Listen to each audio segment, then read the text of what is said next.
शुभ संकेत नहीं है माधव।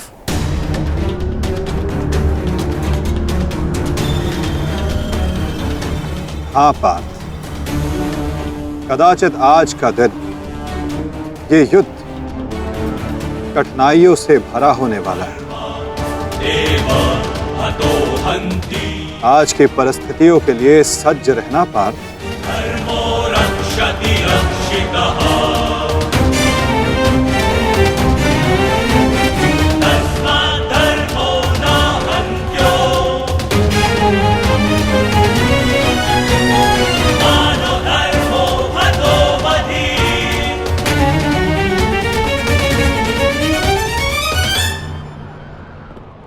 अपनी रणनीति बनाने से पूर्व हमारे लिए शत्रु का मन जान लेना, उसकी रणनीति जानना हमारे लिए आवश्यक है।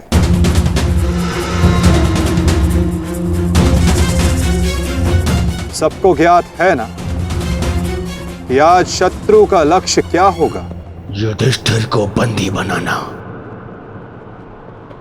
हमारा आज का लक्ष्य होगा।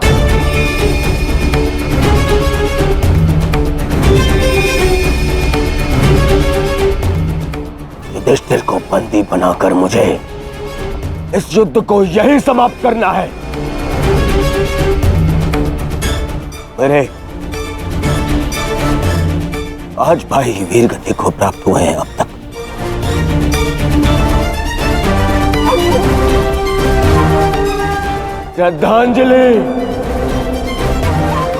श्रद्धांजलि देनी है मुझे उन्हें।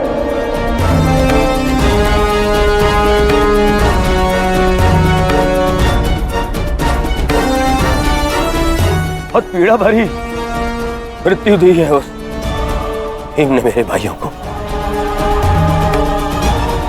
इन पांडवों को इतनी पीड़ा दूंगा कि अपनी मृत्यु की भिक्षा मांगेंगे ये मुझसे।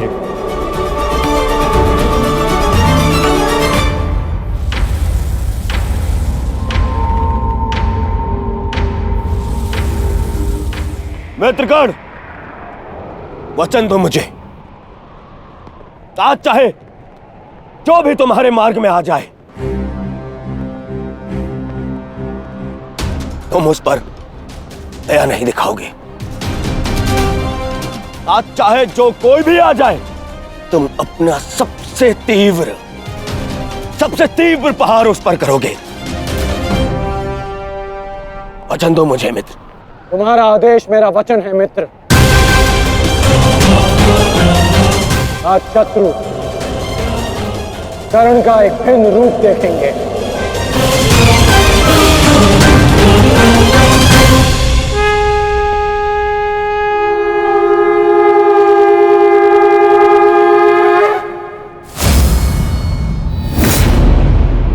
आक्रमण! आक्रमण!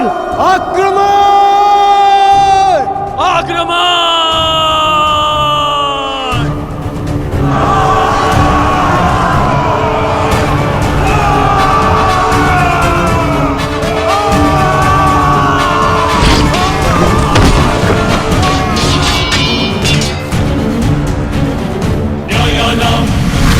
अस्त्र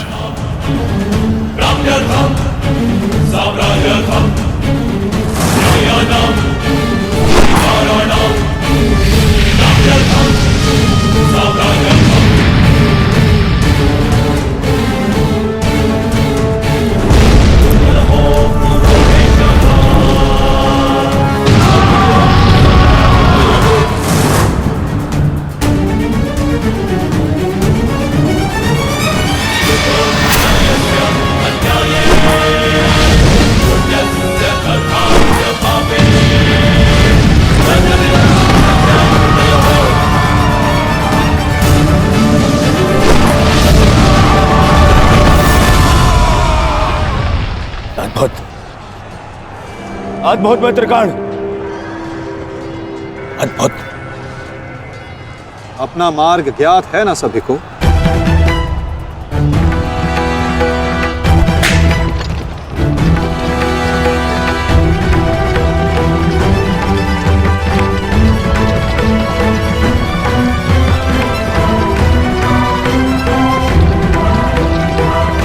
ये क्या कह रहे हो संजय? युधिष्ठिर सेना के पिछले भाग की ओर बढ़ रहा है।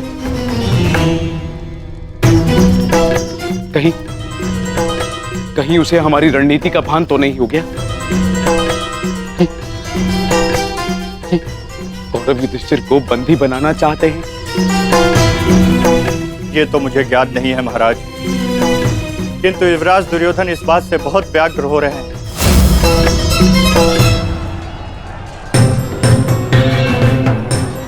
अवश्य इन पांडवों को हमारी रणनीति का ज्ञात है, इसीलिए भीम एक और हमारी सेना को भ्रमित कर रहा है और युधिष्ठिर पीछे जा रहा है। मित्रगण, तुम जाओ, युधिष्ठिर के पीछे तुम जाओ और जाके उसे बंदी बनाओ। युधिष्ठिर को बंदी बनाना हमारे लिए बहुत आवश्यक है। जाओ मित्र। परंतु मित्र, मैंने महाराज को वचन दिया कि आज किसी भी कौरव के प्राण नहीं जाएंगे। मुझे उस वचन को भी निभाना है मित्र। उसके लिए हम सब हैं यहाँ। युधिष्ठिर तुम्हारे सामने एक दुर्बल योद्धा है, तुम उसे आसानी से बंदी बना सकते हो मित्र। उसे बंदी बनाते ही ये युद्ध यहीं समाप्त हो जाएगा और मेरे भाइयों की रक्षा भी। मुझे ये युद्ध यहीं समाप्त चाहिए। कर्ण, जाओ आगे। ठीक है मित्र, परंतु मेरी योजना स्मरण रखना। मुझे तुम्हारी योजना स्मरण रहेगी मित्र। आगे बढ़ो। तत्व से युधिष्ठिर के रथ की ओर तीव्र गति से आगे बढ़ो।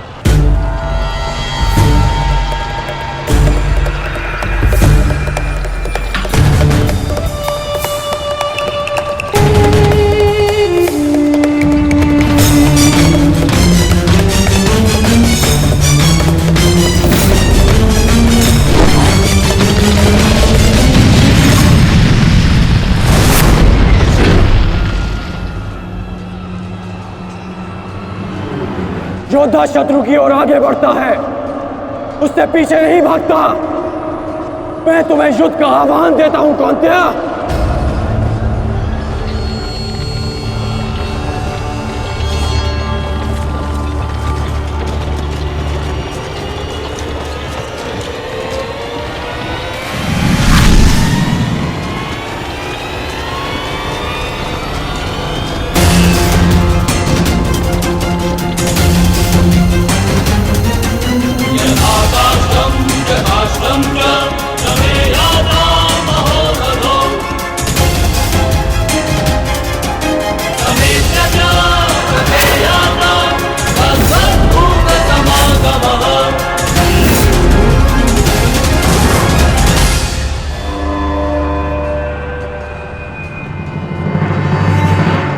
कौन्तेय तुम्हारा आवाहन स्वीकार करता है।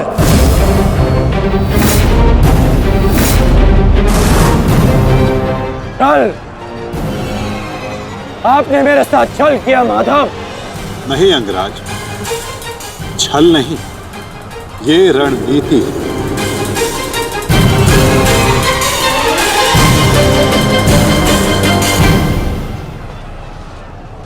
ये युधिष्ठिर का रथ है और इस पर युधिष्ठिर को विराजमान होना चाहिए था। वो तुम्हारी भूल है अंगराज, क्योंकि तुमने रथ को नहीं, रथी को युद्ध के लिए ललकारा है। और तुमने युधिष्ठिर को नहीं, कौन्तेय को ललकारा है, युद्ध का आवाहन दिया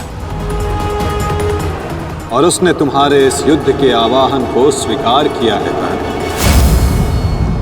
तुम सदैव मुझसे द्वंद्व करने का अवसर ढूंढते रहे हो कर्ण। समय आ गया है, अब दिखाओ कि तुम कितने समर्थवान और कुशल योद्धा हो। अपना आवाहन पूर्ण करो मुझसे और वहां भ्राता भीम अपनी प्रतिज्ञा पूर्ण करेंगे।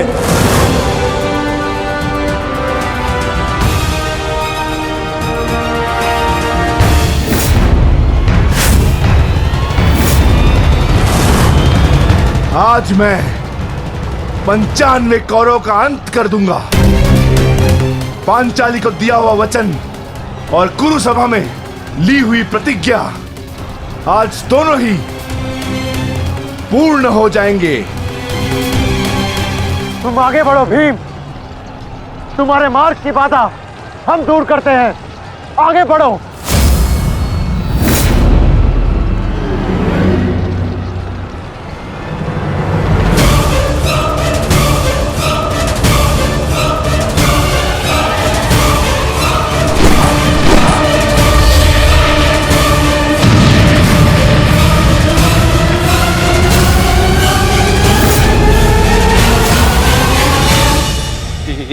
ये क्या कह रहे हो संजय?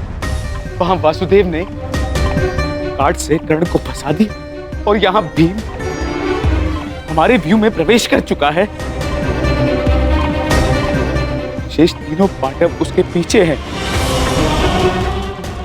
अब कौन बचाएगा मेरे पुत्रों के प्राण? कौन करेगा उनकी रक्षा?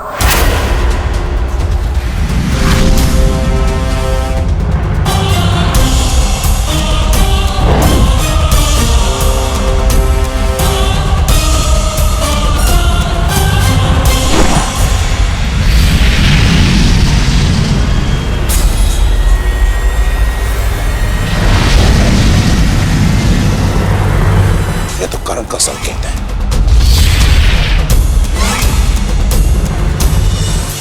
तुम कोई भी संकेत दे लो कर्ण,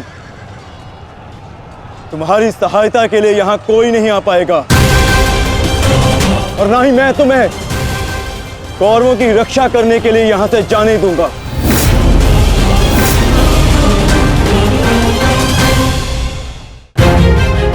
तुम कोई भी संकेत दे लो कर्ण, तुम्हारी सहायता के लिए यहां कोई नहीं आ पाएगा। कौन कहता है कि मैं रक्षा के लिए संकेत दे रहा हूं? माधव भले ही तुम्हारे सारथी हैं, किंतु इनकी नीति मैं तुमसे अधिक पहचानता हूं। तुमने भले ही माधव की सहायता से मुझे युद्ध क्षेत्र से अलग कर दिया, किंतु मेरी रणनीति को विफल नहीं कर पाओगे अर्जुन।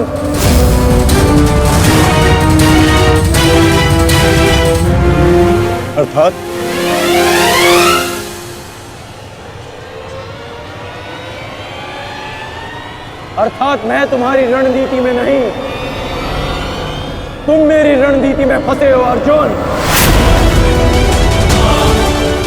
तुमने मुझे कौरवों से अलग नहीं किया, बल्कि मैंने तुम्हें पांडवों की सहायता से विमुख कर डाला।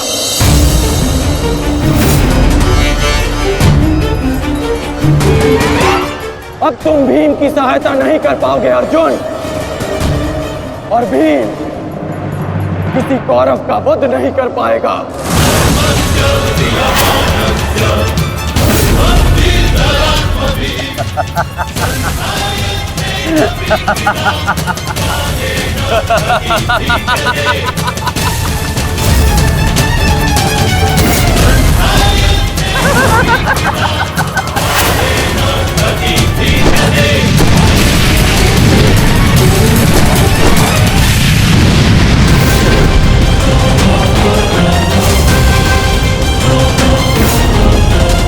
हमारा काल बनकर आए थे मूर्ख भीम, परंतु आज तुम स्वयं अपने काल के जाल में फंस गए। प्रिय भ्राता भीम, अकेले ही 100 कौरवों का वध करने की शपथ ली है ना तुमने? तो अब देखते हैं इस शपथ को पूर्ण करने का सामर्थ्य तुम्हें है भी या नहीं। प्रतिज्ञा पूर्ण करना चाहते थे ना गदाधारी? इस प्रतिज्ञा को पूर्ण करने के लिए तुम्हें अब अगला जन्म लेना होगा, क्योंकि इस जन्म में तुम्हें मरना होगा गदाधारी।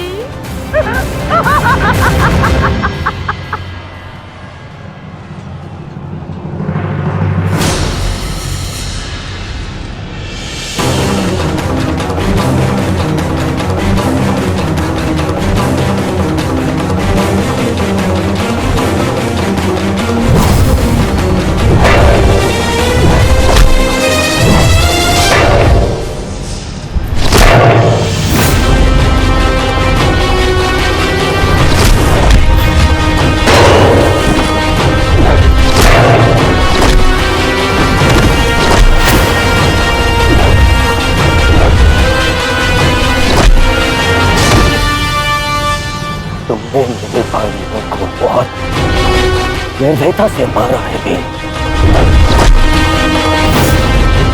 अब मैं तुम्हारे लहू से उनका तर्पण करूंगा। और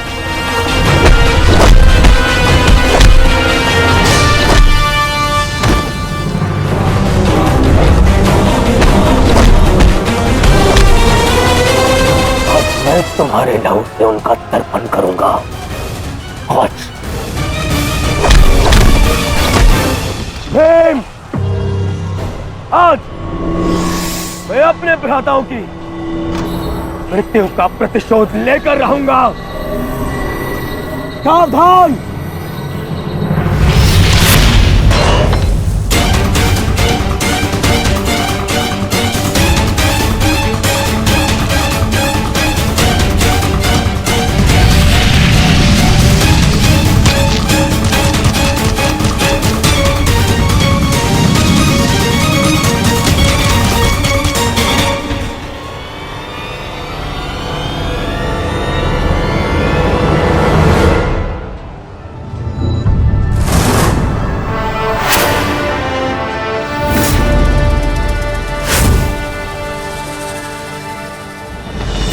आपका प्रतिशोध पूर्ण हो न हो, परंतु मेरा प्रतिकार आज अवश्य पूर्ण होगा।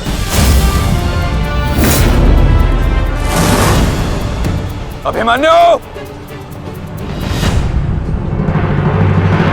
दो योद्धाओं के बीच में आना युद्ध नियमों के विरुद्ध। 6 महारथियों ने अकेले ताचरी भीम को घेरा है। नियम तो आपने भंग किया है, तो अब यह अधिकार मुझे भी है।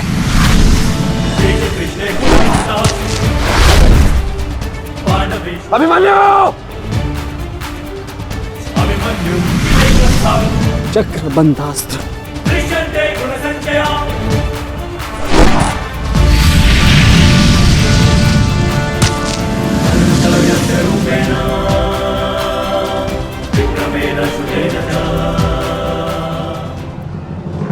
अभिमन्यु, तुम भूल रहे हो, मैं तुम्हारे पिता के आचार्य का पुत्र हूं। चक्रबांध अस्त्र का तोड़ मैं जानता हूं। चक्र विपरीत अस्त्र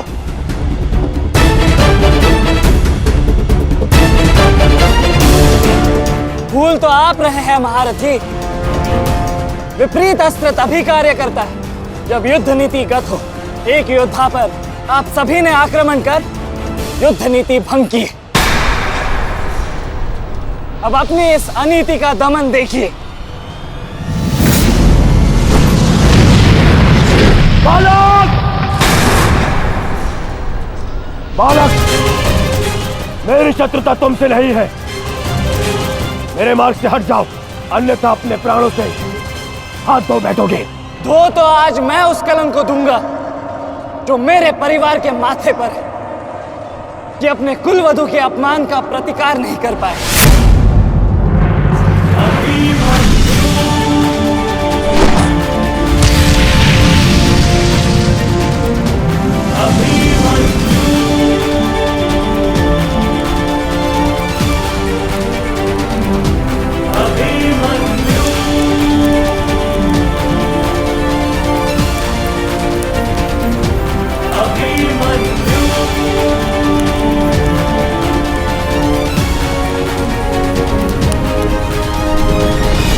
शत्रुता तुमसे नहीं है।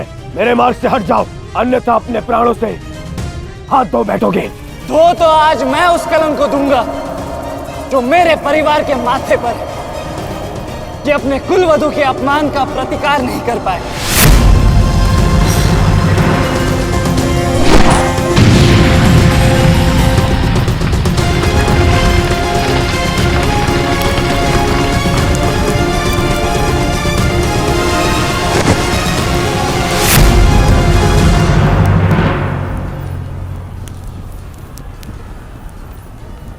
अनुभव करो इस ज्वाला को युवराज दुर्योधन।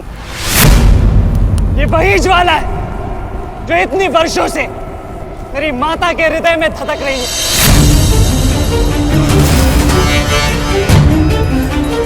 छोटा था मैं बहुत,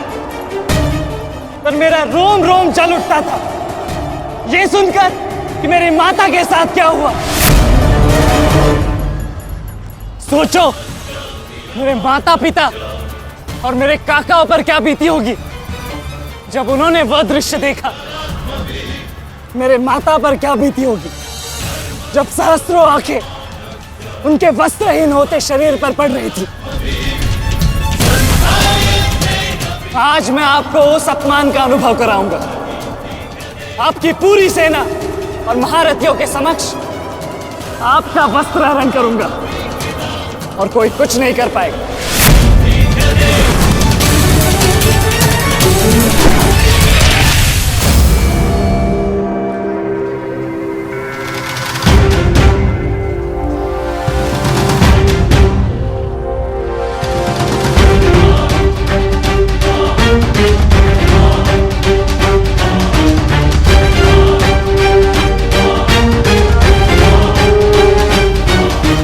अनुभव करो उस अपमान का, अनुभव करो उस वस्त्र हरण से हुए अपमान का जो आप सभी ने किया।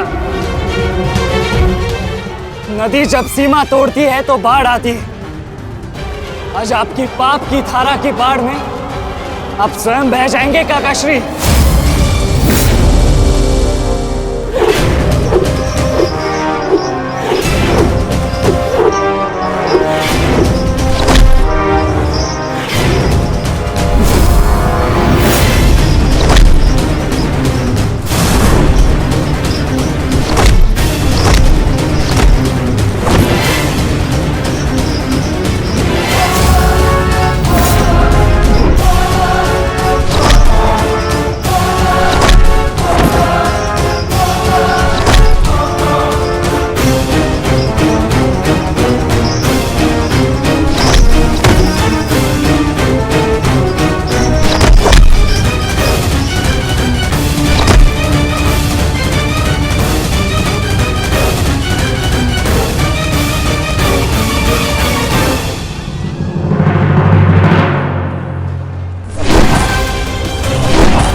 आप अपनी शक्ति व्यर्थ कर रहे हैं आचार्य।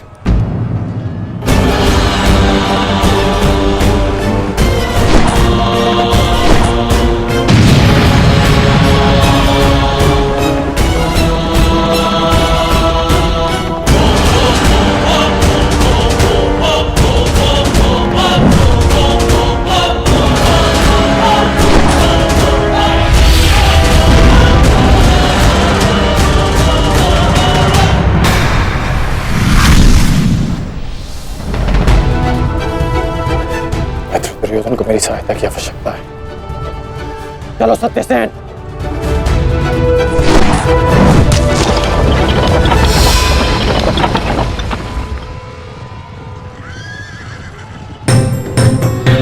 कहां चले अंगराज? मैं जानता हूं कि तुम्हारे मित्र पे आए संकट का संदेश तुम्हें मिल चुका है, परंतु मैं तुम्हें जाने नहीं दे सकता। तुम कदाचित मुझे रोक सकते थे अर्जुन, परंतु तुमने एक भूल कर दी। तुम अपने रथ पर नहीं हो अर्जुन। हाँ, वासुदेव तुम्हारे सारथी हैं, परंतु महाबली हनुमान का आशीर्वाद तुम्हारे रथ पर नहीं।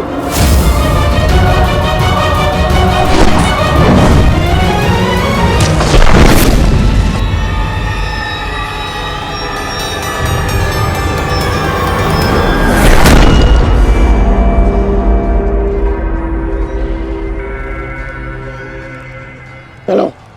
मैं अभी भी पराजित नहीं हुआ हूं कर्ण। तुम इस प्रकार द्रोण छोड़कर नहीं जा सकते।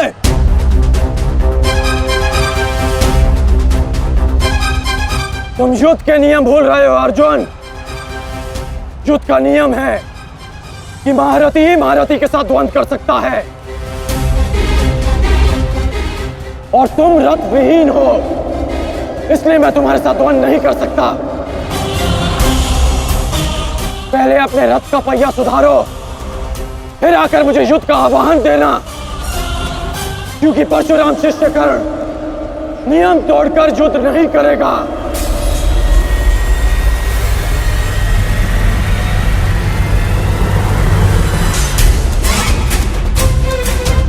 चलो सत्यसेन।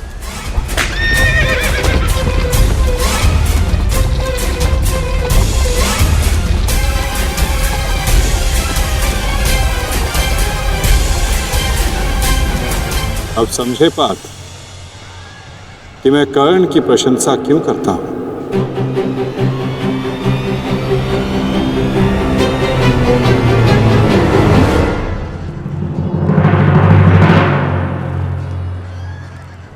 मानता हूं कि आपका वध करना काकाश्री की प्रतिज्ञा थी। उनकी प्रतिज्ञा को भंग करने का दंड मैं सह लूंगा, परंतु आज अपनी माता के अपमान का दंड मैं आपको अवश्य दूंगा।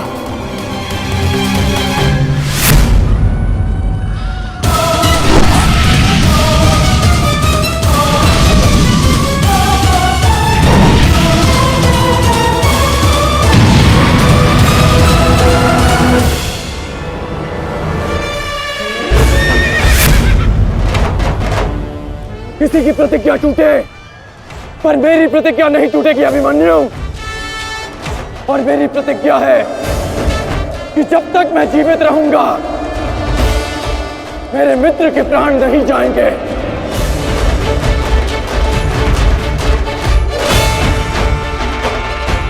यदि जीवित रहना चाहते हो तो पीछे हट जाओ अभिमन्यु। आप भूल रहे हैं अंगराज कि मैं किसका पुत्र हूं। पीछे हटने के बारे में सोच भी नहीं सकता। तो प्रहार सहने के लिए तत्पर रहो।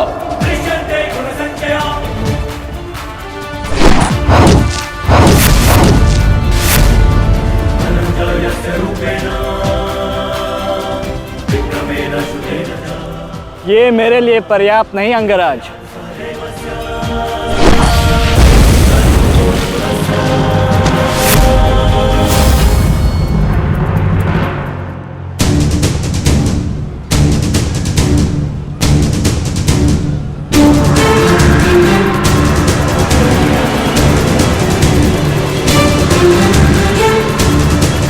ना मेरे पास बाणों की कमी है और ना प्रहारों की। ये अंतिम अवसर है अभिमन्यु, लौट जाओ।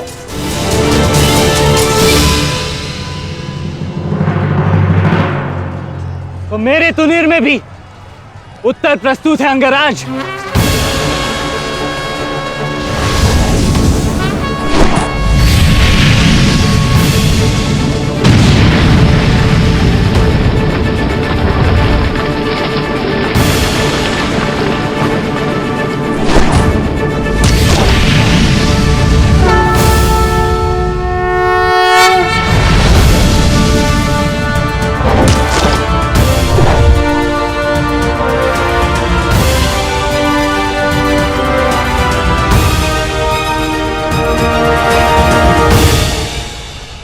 मैं तुम्हारा सामर्थ्य स्वीकारता हूं। तुम एक कुशल योद्धा हो अभिमन्यु, किंतु कुशल होने के साथ साथ बुद्धिमान होना भी आवश्यक है। लौट जाओ। यदि कल युद्ध करना चाहते हो तो आज जीवित रहना सीखना होगा। लौट जाओ अभिमन्यु।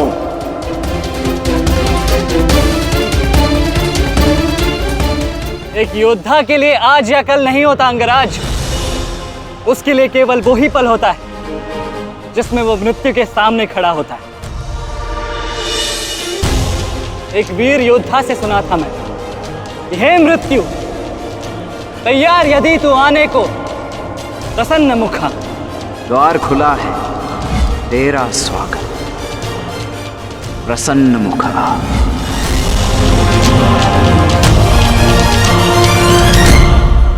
मुझे रोकने का अब केवल एक ही अस्त्र है आपके पास। यह आपको मेरा वध करना होगा।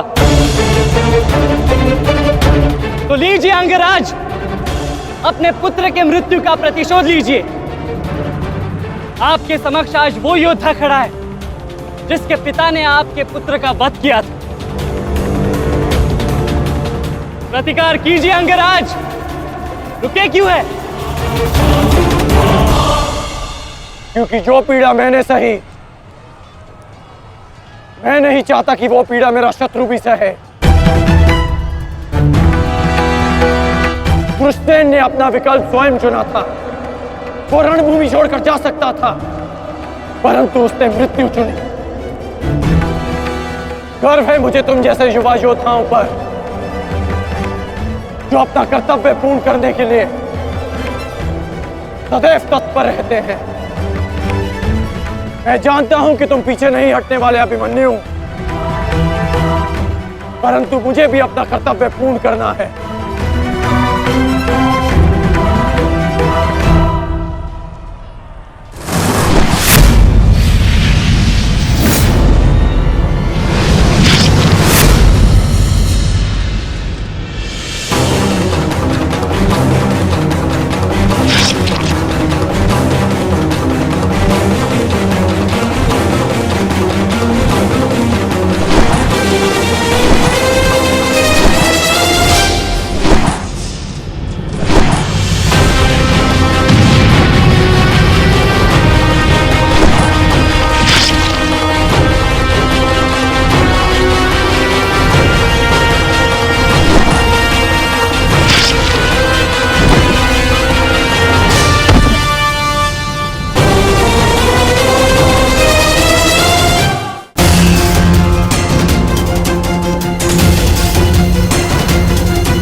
तुम्हें देखकर मुझे अपना बचपन स्मरण हो रहा है। अभी तुम्हारा जीवन आरंभ हुआ है, इसे इस प्रकार व्यर्थ मत करो। मैं आशा करता हूं कि अगली बार जब हम दोनों मिले तो दो शत्रुओं के भांति नहीं, तो वीरों के भांति एक दूसरे के गले में। अभी तुम्हारा जीवन शेष है, जाओ बस।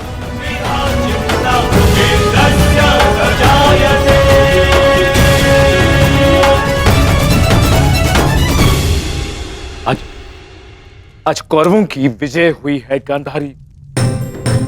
पांडवों की एक अक्षुणी सेना को ध्वंस कर दिया है हमने आज। भीम हमारे एक भी पुत्र को क्षति नहीं पहुंचा पाया, एक भी।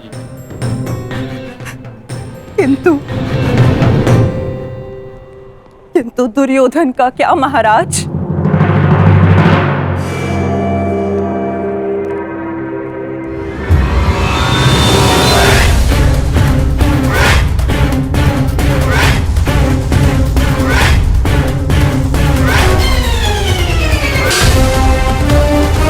मित्र,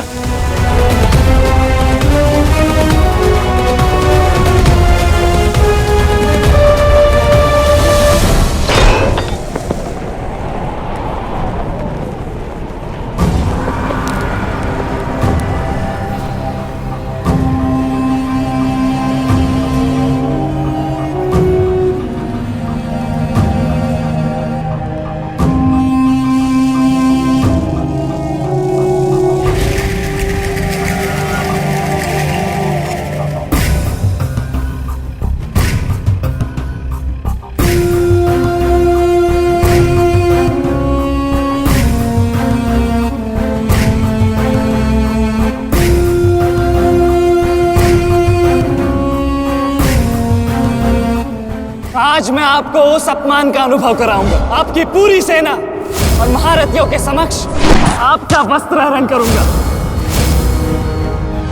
परंतु आज अपनी माता के अपमान का दंड मैं आपको अवश्य दूंगा।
दुर्योधन, रुकिए ज्येष्ठ, ऐसा मत कीजिए।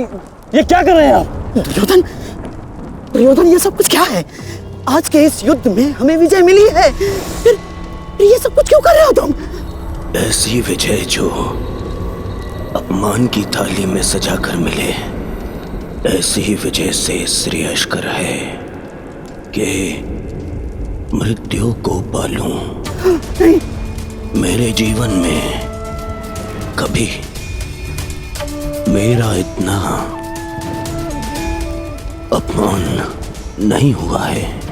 अब इस जीवन का और कोई मूल्य नहीं। मैंने ये युद्ध संपत्ति के लिए नहीं, अपने हट, अपने सम्मान के लिए बुलाई थी। अब जब सम्मान ही नहीं रहा तो इस विजय का मैं क्या करूंगा? मेरी सेना के सामने विश्व के महानतम योद्धाओं के रहते वो 16 वर्ष का बालक मेरे वस्त्र हरण कर गया और चेतावनी देकर गया है कि युद्ध में जब भी मिलेगा पुनः यही दोहराएगा।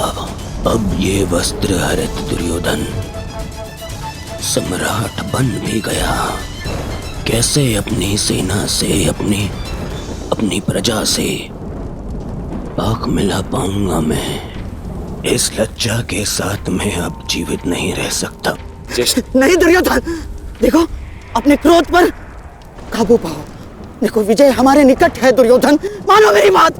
छोड़िए मुझे मामाश्री, छोड़िए मुझे, अन्यथा इस अग्नि में मैं अपने आप से पहले आपकी आहुति दे दूंगा। छोड़िए मुझे। नहीं। छोड़िए, छोड़िए मुझे।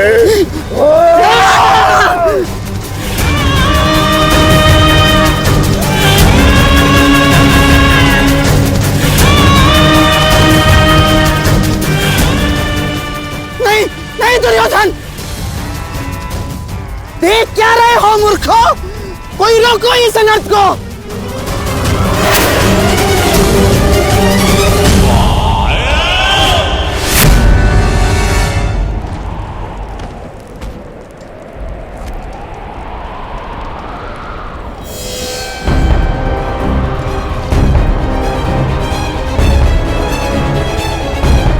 तुम्हारे गुरुदेव ये सब तुम्हारे सम्मान, तुम्हारे अधिकार के लिए लड़ रहे हैं और तुम अपने कर्तव्य से मुंह मोड़ना चाहते हो। पूछो अपने सैनिकों से कि आज जो युद्ध में हुआ कि क्या वो उससे लज्जित हैं या वो कल युद्ध में उसका प्रतिशोध लेंगे? बोलो सैनिकों। प्रतिशोध लेंगे, प्रतिशोध लेंगे, प्रतिशोध लेंगे।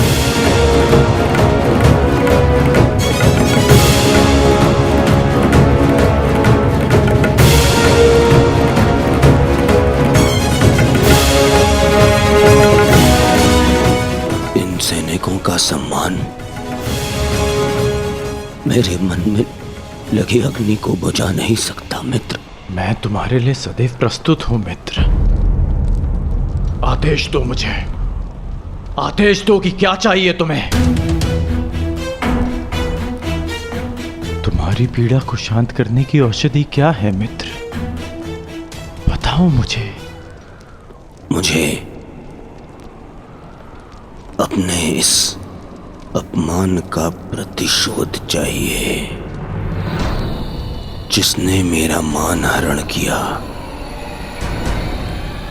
उसके प्राण हरण करने हैं मुझे।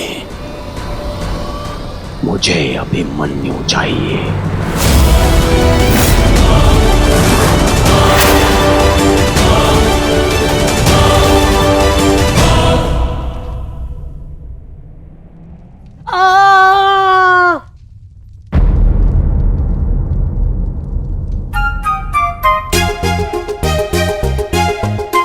बहुत पीड़ा हो रही है ना इन्हें। पीड़ा? अभी तक मैंने इसके घाव को छुआ भी नहीं है। अभिमन्यु तुम्हें सताने के लिए उपक्रम कर रहा है उत्तरा। बहुत बुरे हैं आप। और तुम बहुत डरपोक। एक योद्धा की पत्नी के मन में इतना भय शोभा नहीं देता उत्तरा। ये घाव हमारे लिए आभूषण होते हैं।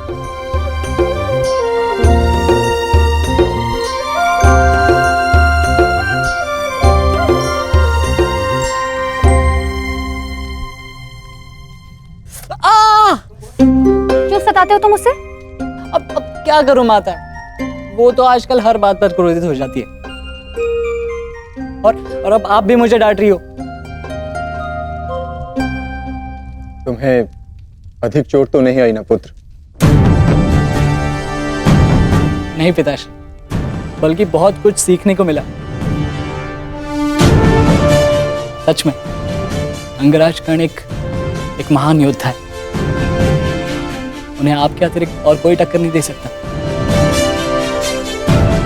हाँ पुत्र, परंतु हम दोनों के लक्ष्य और सोच भिन्न हैं। मुझे तुम पर गर्व है।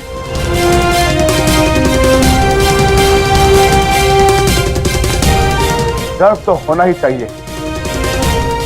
आज अभिमन्यु ने दुर्योधन को उचित उत्तर दिया।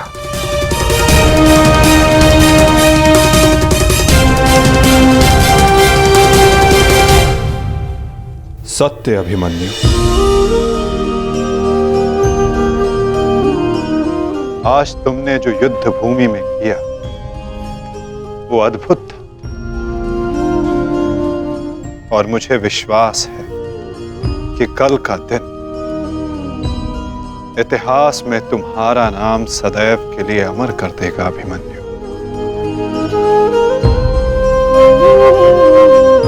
इतिहास से पूर्व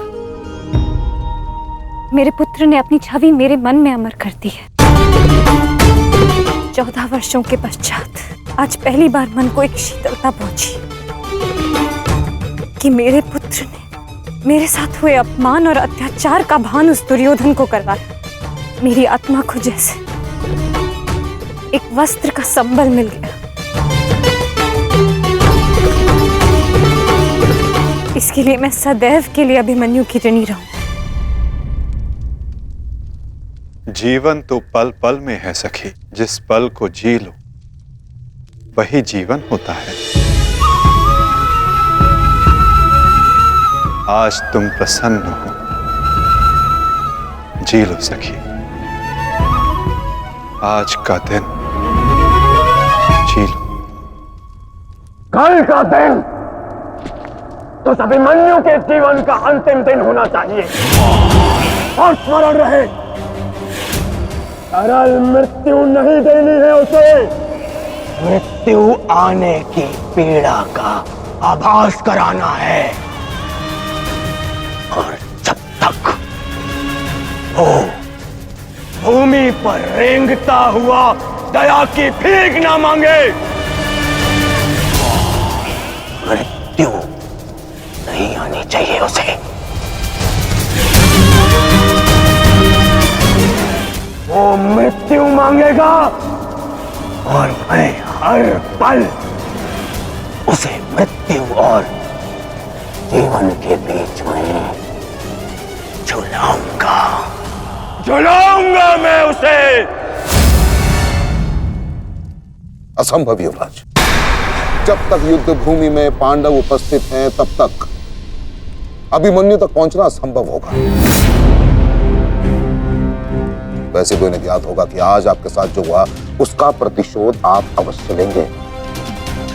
इसी कारण अभिमन्यु तक पहुंचना इतना सरल नहीं होगा।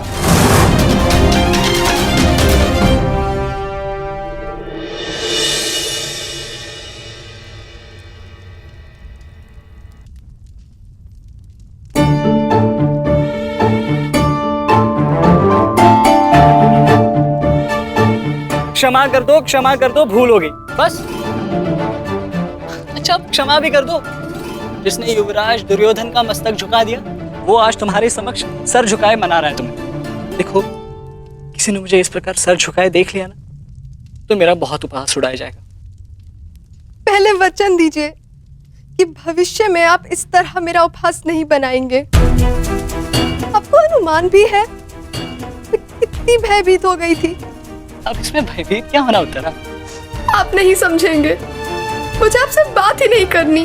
तो ठीक है, मत बात करना, परंतु कल यदि लौटा नहीं ना तो पछताना नहीं कि दोबारा ऐसे मत बोलना आर्य। भाई खो चुकी हूँ, पति नहीं खो सकती। क्षत्रिय हूँ, अपने अधिकार लेना जानती हूँ। आपको लौटना होगा क्योंकि इस बार केवल मैं नहीं, आपकी होने वाली संतान भी आपकी प्रतीक्षा करेगी।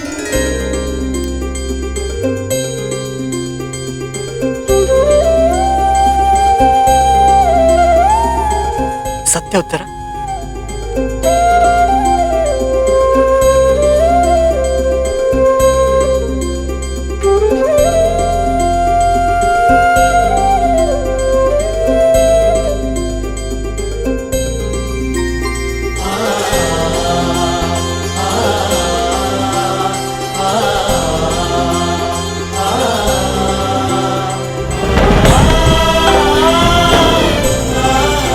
मैं तुम्हें वचन देता हूं उत्तरा, तुम और हमारी संतान सदा मुझ पर गर्वित रहेंगे। जानती हूँ आपकी संतान बहुत भाग्यशाली है। उसे अपने पिता की शौर्य गाथा सुनने को मिलेगी। गाथाएं विजय के साथ होती है उत्तरा, और विजय अभी शेष है। युद्ध शेष रहे या न रहे, उस अभिमन्यु के प्राण शेष नहीं रहने चाहिए। आचार्य, आप सेनापति तीरगत के वीर नरेश शर्मा, मध्य नरेश शैल्य, अश्वत्थामा अंगराज, इतने वीरों के होते हुए भी क्या एक बालक को बंदी बनाया नहीं जा सकता? तुम्हारे प्रतिशोध के लिए केवल कुशल योद्धाओं की नहीं बल्कि एक उत्तम योजना की आवश्यकता है मेरे होने वाले सम्राट। हमारी सफलता एक उत्तम योजना में छिपी है।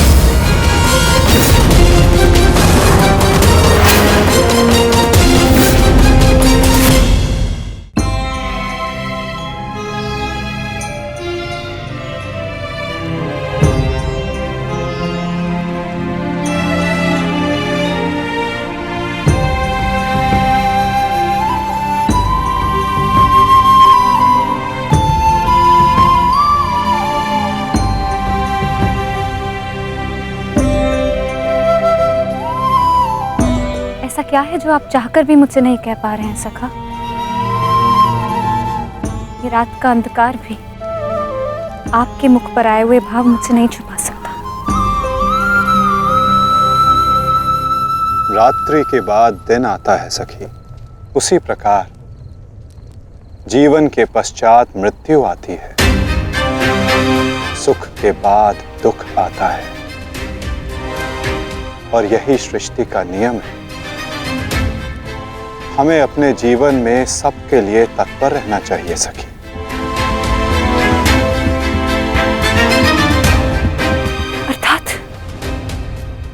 अर्थात जो मेरा भय है, क्या वो सच होने वाला है माधव? क्या कल पांडवों के साथ कुछ अनिष्ट होने वाला है?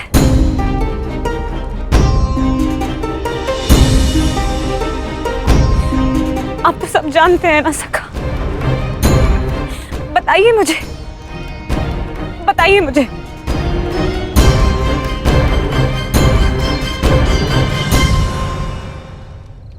कभी कभी भविष्य का ज्ञान होना भी दुख का कारण बन सकता है सखी। यदि समय के अनुसार मनुष्य को सत्य का ज्ञान हो तो वो स्वयं को संभाल सकता है। और आज तुम्हारी प्रसन्नता का दिन है सखी। आज तुम्हारे पुत्र ने तुम्हारे अपमान का प्रतिकार किया है। जाओ सखी, जाकर सो जाओ। चूंकि जीवन की हर रात्रि सदैव सोने के लिए नहीं होती।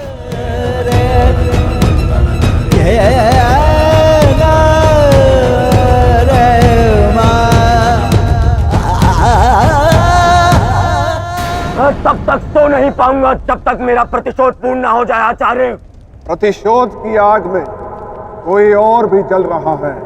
युवराज दुर्योधन,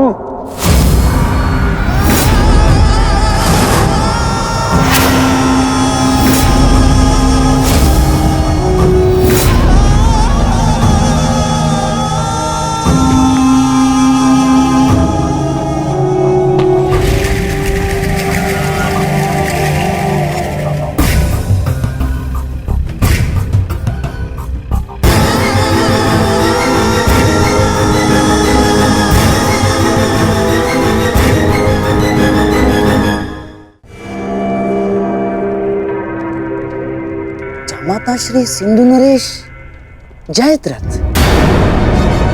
भूल को क्षमा किया जा सकता है, अपराध को नहीं।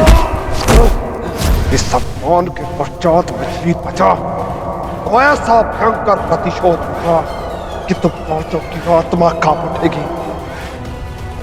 प्रतिशोध लूंगा। कल तुम्हारे साथ साथ मेरा प्रतिशोध भी पूर्ण होगा और मैं सम्मान सहित तुम्हारी बहन दुशला को अपना मुख दिखा सकूंगा।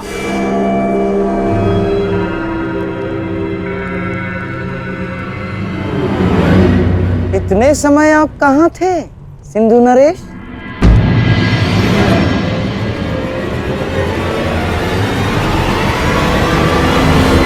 अपने अपमान के प्रतिशोध का प्रबंध कर रहा था।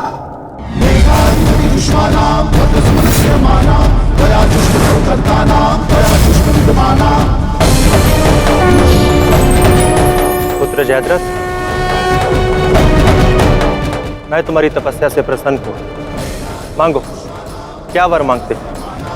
महादेव, मुझे अपने प्रतिशोध का अवसर चाहिए। शपथ ली है मैंने, जब तक पांडवों के अपमान का प्रतिशोध नहीं लूंगा तब तक मुकुट धारण नहीं करूंगा। और वो दिन कल आएगा वो दिन जब मैं पांडवों को ऐसी पीड़ा दूंगा कि वो जीवन भर नहीं भुला सकेंगे। महादेव का आशीर्वाद है मेरे साथ और मैं तुम्हारे साथ युवराज। तुम्हारी योजना और मेरा प्रतिशोध दोनों कल सफल होंगे।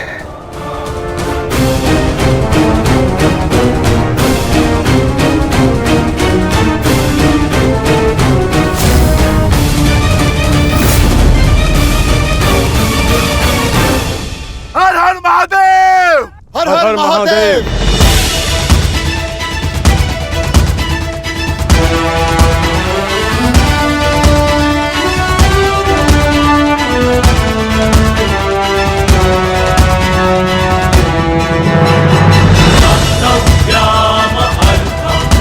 सर्वोत्तम बनो पुत्र,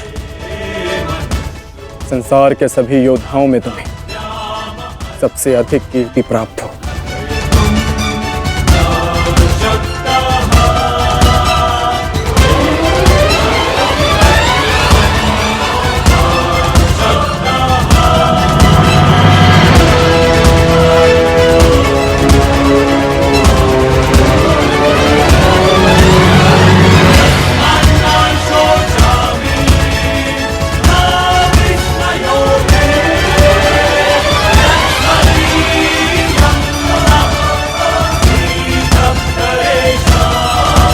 आशीर्वाद दीजिए मामा श्री कि मैं विजय श्री प्राप्त कर लूं।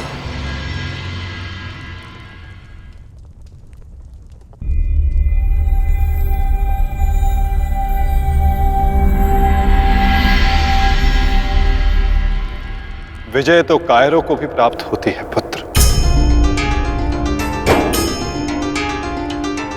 परंतु कीर्ति और यश केवल शूरवीरों का मुकुट बनती है। मेरा आशीर्वाद तुम्हारे साथ है पुत्र। तुम युद्ध क्षेत्र में वो कीर्ति प्राप्त करो जो तुम्हें अमर बना दे।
क्या हुआ अंगराज?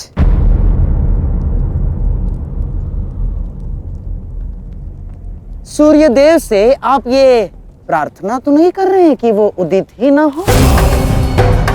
अर्जुन को दिया वचन आपको पूर्ण करना होगा अंगराज। सूर्यास्त का बहाना बनाकर कहीं आज भी शत्रु को जीवित छोड़ देने का मन तो नहीं बना लिया आपने?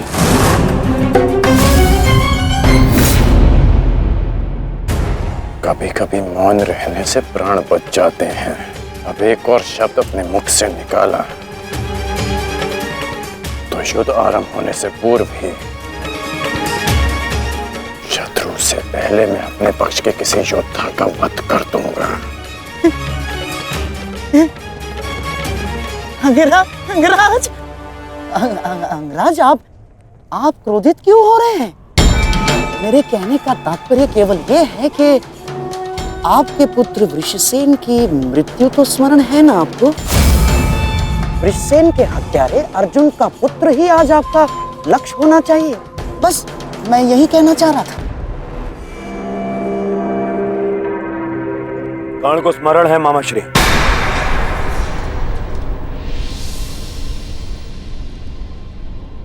और मुझे भी।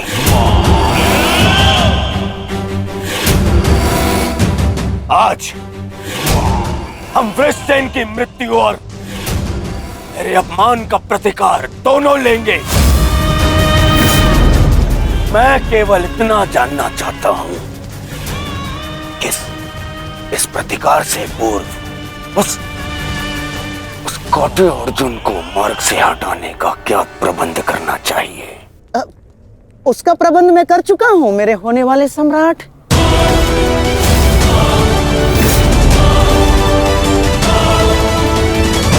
महाराज, त्रिगत नरेश सुशर्मा अवसर का लाभ उठाने के लिए एक विशाल सेना के साथ विराट पर आक्रमण करने जा रहे हैं। विराट नगर को सहायता की आवश्यकता है, शीघ्र कुछ कीजिए।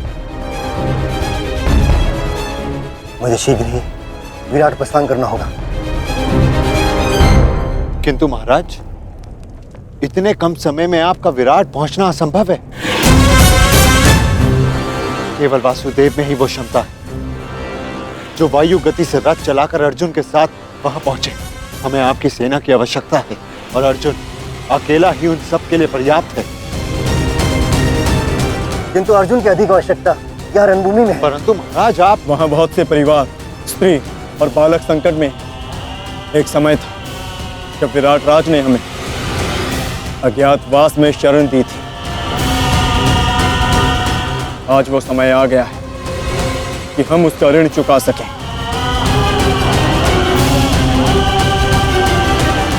और फिर अभिमन्यु भी तो यहाँ है। मुझे इस पे पूर्ण विश्वास है।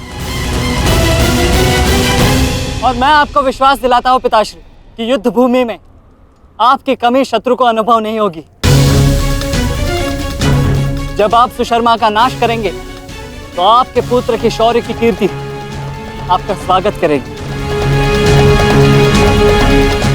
चलिए माता, विराट की ओर प्रस्थान करें। जैसी रथी की इच्छा और जैसी महारथी की आकांक्षा।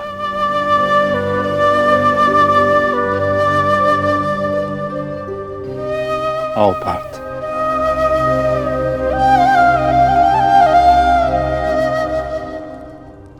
बधाई हो मेरे होने वाले सम्राट। अर्जुन रणभूमि छोड़कर विराट के लिए प्रस्थान कर चुका है।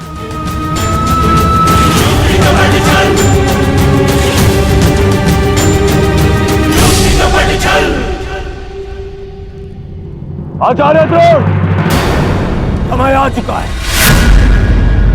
हमारी सेना को अपनी योजना अनुसार सज्ज कीजिए। जिस प्रकार चक्की का पत्थर एक ही चक्कर में अन्न के दानों को पीस देता है, उसी प्रकार हमारी ये सेना शत्रु सेना को एक ही चक्कर में पीस देगी युवराज। और अपनी सेना के नाश को रोकने के लिए आएगा वो महावीर अभिमन्यु। और वहां हम उसके प्राण फाड़ लेंगे, जिसने मुझे अपने बाणों के चक्र में फंसाया था। आज वो फंसकर मरेगा हमारे चक्रव्यूह में। युद्ध का 13वां दिन।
युधिष्ठिर, मैं कौरव सेनापति द्रोण चेतावनी देता हूं तुम्हें कि यदि तुम विजय प्राप्त करना चाहते हो तो इस व्यू के भीतर आओ,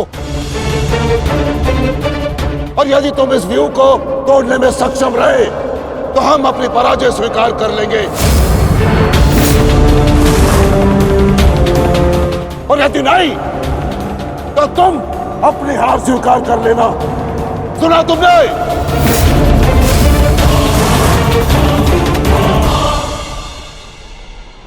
आचार्य द्रोण, हम अवश्य ही इस चक्रव्यूह को ध्वंस कर देंगे।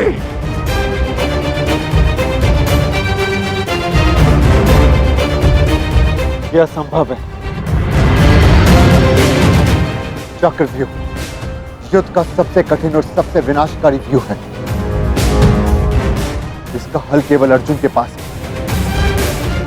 यह आचार्य द्रोण की योजना थी, इसीलिए अर्जुन को युद्ध भूमि से दूर किया गया।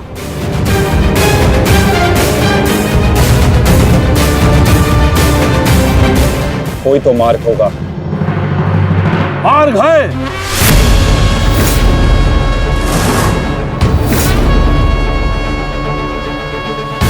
मैंने भी उसी आचार्य भारद्वाज से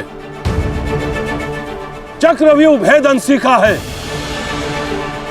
जिस आचार्य भारद्वाज से उस द्रोण ने चक्रव्यूह की रचना सीखी।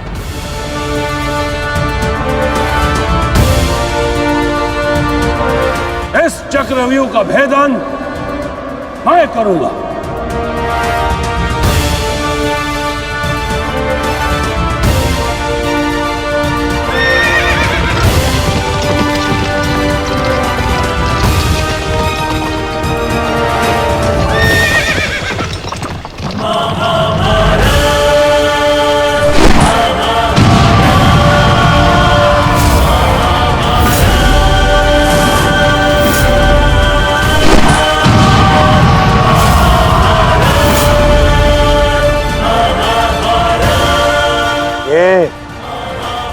क्या है आचार्य? पांचाल नरेश द्रुपद तो इस व्यू को तिनके की तरह तोड़ते हुए आगे बढ़ रहे हैं। भूल गया वीरराज कि मैंने और इसी द्रुपद ने मेरे पिताश्री के आश्रम में इस चक्रव्यूह का अभ्यास किया था। तो अपने मित्र को रोकने के लिए कोई अस्त्र, कोई शस्त्र है आपके पास? अब तो केवल एक ही अस्त्र है और एक ही शस्त्र दुर्योधन। जयद्रथ!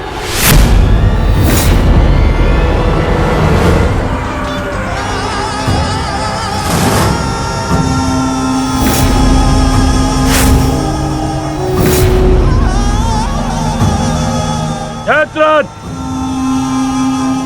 कदाचित द्रौपदी के पतियों द्वारा किया गया अपमान भूल गए हो तुम, इसीलिए द्रौपदी के पिता के समक्ष उपस्थित हुए हो। आज द्रौपदी के पति हो या उसके पुत्र, कोई मुझे नहीं रोक सकता।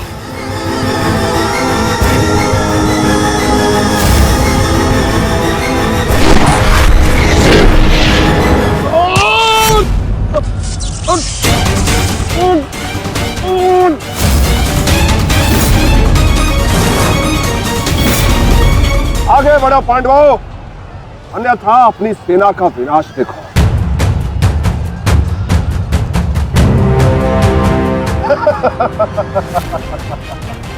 शेष पिताश्री, मुझे आज्ञा दीजिए। मुझे चक्रव्यूह के भीतर प्रवेश करने का मार्ग ज्ञात है। मैंने पिताश्री से सुना था कि ये मैं कर सकता हूं। नहीं अभिमन्यु, मैं तुम्हें इसकी अनुमति नहीं दे सकता। धर्मराज ठीक कह रहे हैं।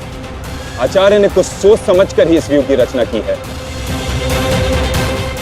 अब इसे शक्ति का सम्मिलित प्रहार ही तोड़ सकता है। मैं और भीम मिलकर प्रहार करेंगे।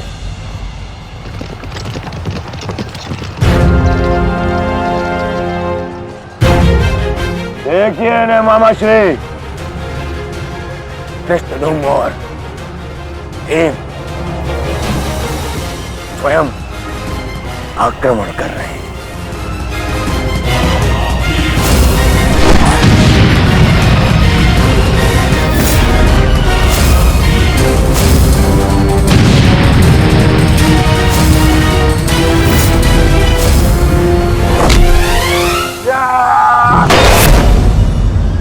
आज इनके हर एक प्रहार का उत्तर है जयद्रथ।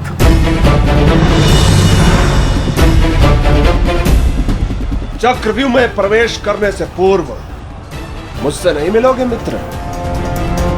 स्मरण है ना 5 चोटियां? आज उसी के प्रतिकार का दिन है। प्रभु, मैं चाहता हूं कि युद्ध भूमि में किसी एक दिन सभी पांडवों पर विजय पा सकूं। सब पांडवों पर विजयी होने का आशीष नहीं दे सकता जयद्रथ, क्योंकि अर्जुन को मैंने पशुपतास्त्र दिया। मेरा ही वरदान मेरी ही शक्ति को छीन नहीं कर सकता। इसलिए केवल अर्जुन को छोड़ जिस दिन तुम चाहोगे शेष संसार के समस्त योद्धाओं के समक्ष तुम अपराजय रहो।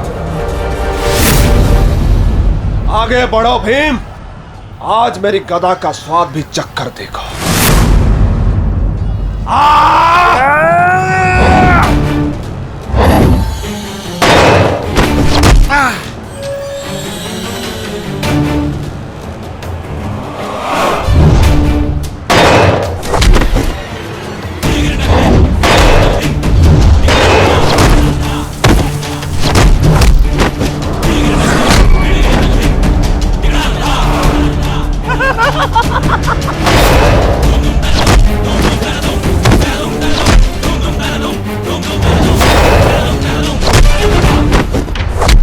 मारो से।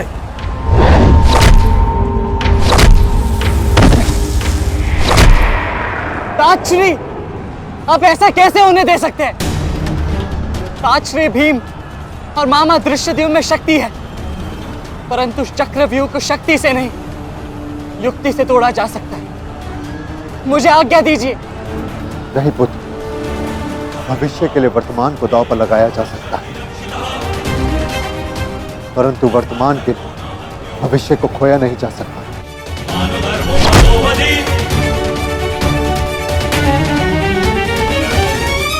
ताजश्री भीम और मामा दृश्यद्युम्न में शक्ति है, परंतु चक्रव्यूह को शक्ति से नहीं युक्ति से तोड़ा जा सकता है। मुझे आज्ञा दीजिए। नहीं पुत्र, भविष्य के लिए वर्तमान को दांव पर लगाया जा सकता है, परंतु वर्तमान के भविष्य को खोया नहीं जा सकता। एक दांव लगाने के दोष के कारण मैं आज इस महायुद्ध में खड़ा हूं। मैं दूसरा दांव नहीं लगा सकता अभिमन्यु। परंतु आज यदि चक्रव्यूह को तोड़ा ना गया तो हम ना केवल हार जाएंगे, बल्कि मेरे पिताश्री का सर भी झुक जाएगा। आपने वो दांव लगाकर सर झुकाया था और मैं ये दांव खेलूंगा अपने पिताश्री का सर ऊंचा रखने के लिए। मैंने उन्हें वचन दिया था कि युद्ध भूमि में शत्रु को उनकी कमी अनुभव नहीं होगी, और मुझे शत्रुओं को वीर अर्जुन के रक्त का तेज दिखाना है। इसीलिए आज्ञा दीजिए ताजश्री, और फिर मैं अकेला कहाँ हूं? चक्रव्यूह में मेरे प्रवेश करते ही आप भी मेरे पीछे पीछे अंदर आ जाइए। मैं मार्ग बनाऊंगा और आप चक्रव्यूह को ध्वंस कीजिएगा। सोचिए मत, समय नहीं है ताजश्री। आशीर्वाद दीजिए।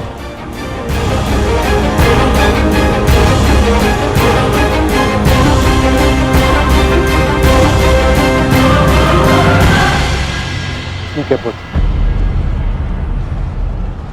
किंतु सतर्क रहना, हम तुम्हारे पीछे ही रहेंगे।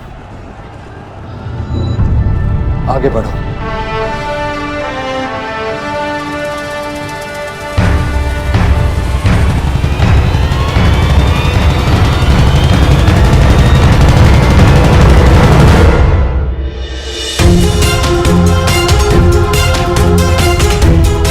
जाओ सर, जाकर सो जाओ, क्योंकि जीवन की हर रात्रि सदैव सोने के लिए नहीं होती।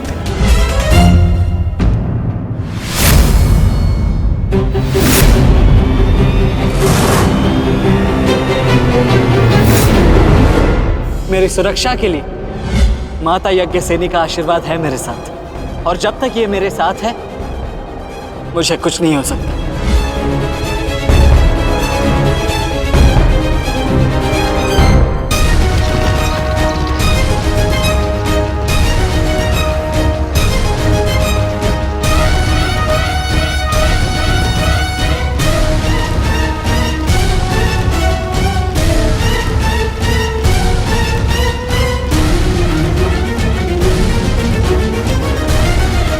क्या हुआ माता? आप रुक क्यों गए? चूंकि समय नहीं रुकता पार्थ, परंतु मानव को 2 पल रुकने का अधिकार है।